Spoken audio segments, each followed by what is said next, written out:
विपक्षी दलों का 41 विधायक है। लोगों का एक ही संकल्प है कि किसी भी स्थिति और परिस्थिति में हम उन शक्तियों को राज्यसभा में नहीं जाने दें जो नफरत फैलाने वाली शक्ति। एनडीए के लोगों को पता है कि हमारे पास संख्या बल नहीं है, लेकिन उसके बावजूद भी उन्होंने पांचवां उम्मीदवार इसलिए दिया ताकि वो लोकतंत्र को लोकतंत्र में बदल करके अपने राजनीति को कल एआईएमआईएम के अख्तरुल ईमान साहब मिले थे तेजस्वी जी से, सकारात्मक बातचीत हुई, सार्थक बातचीत हुई और ये कहीं ना कहीं उन लोगों के लिए बेचैनी वाली बात है। 2 दिन पहले तेजस्वी यादव बैठक करते हैं, बैठक में उनके तमाम विधायक पहुंचते हैं, लेकिन अख्तरुल ईमान नहीं पहुंचते हैं। वहीं दूसरे दिन अख्तरुल ईमान के साथ सीक्रेट मीटिंग करते हैं तेजस्वी यादव।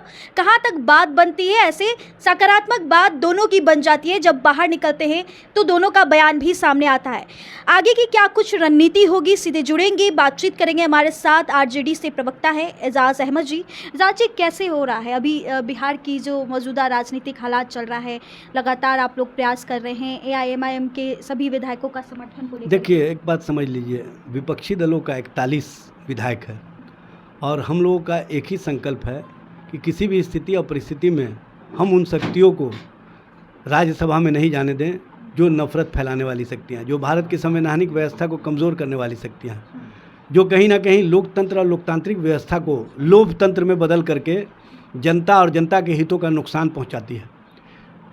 एनडीए के लोगों को पता है कि हमारे पास संख्या बल नहीं है, लेकिन उसके बावजूद भी उन्होंने पांचवां उम्मीदवार इसलिए दिया ताकि वो लोकतंत्र को लोकतंत्र में बदल करके अपने राजनीति को स्थापित कर सकें।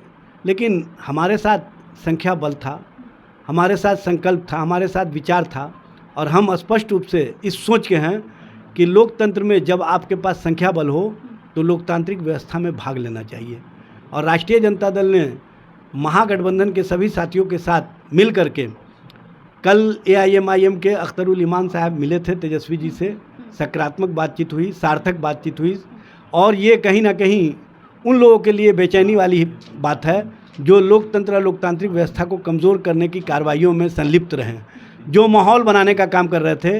उन लोगों को माहौल बनाने का मौका नहीं मिलेगा और उसी के कारण आप देख रही हैं कि आज एनडीए के विधायक दल की बैठक हो रही है। वो अपनी बेचैनी को छुपा नहीं पाए और वो माहौल बनाने के लिए जिस तरह का प्रयास कर रहे हैं, जिस तरह की कोशिश कर रहे हैं, वो माहौल अब बिहार में चलने वाला नहीं है। बिहार में चलेगा तो लोकतंत्र और लोकतांत्रिक व्यवस्था को मजबूत करने वाली शक्तियों के माध्यम से चलेगा और बिहार में हम तेजस्वी जी के नेतृत्व में जो विपक्षी दल एकजुट है, उस एकजुटता को चुनाव परिणाम में भी साबित करने का काम करेंगे। इस के बारे में आप क्या कहेंगे? उनका समर्थन मिला, क्या आप लोगों के साथ वो लोग रहेंगे? देखिए, एक चीज़ जान लीजिए, भारतीय जनता पार्टी के खिलाफ जो भी एनडीए के खिलाफ जो भी जीत करके आए हैं, 41 के 41 सभी एकजुट हैं और सभी का संकल्प इस बात पर है कि हमको किसी भी स्थिति और परिस्थिति में इस बार राज्यसभा के चुनाव परिणाम से देश को एक संदेश देना है कि देश में जो भारतीय जनता पार्टी राजनीति करती रही है, उस राजनीति को बिहार की जनता, बिहार के आवाम पसंद नहीं करती है। इसीलिए उनका प्रतिनिधित्व करने वाले विधायक भी पूरी तरह से एकजुट होकर के भारतीय जनता पार्टी के खिलाफ और एलायंस पार्टनर के खिलाफ खड़े हैं और ये परिणाम कहीं ना कहीं देश और देश की राजनीति को प्रभावित करने का कार्य करेगा। बिहार में इस वक्त सीएम चेहरे को लेकर के राजनीति काफ़ी ज़्यादा हो रही है, जहां ये कहा जा रहा है कि बीजेपी से कोई नए सीएम निकल कर आएंगे, निशांत को सीएम बनाने की बात कही जा रही है। आरजेडी इसको लेकर कितना समर्थन करती है, क्या कहना चाहिए? देखिए, सबसे पहले तो भारतीय जनता पार्टी ने जो भूंजा पार्टी के माध्यम से खेल खेला और उसमें वो सफल हुए। नीतीश कुमार जी को राज्यसभा के लिए कहीं ना कहीं सदस्यता का जो उन्होंने फॉर्म भरवाने का काम किया।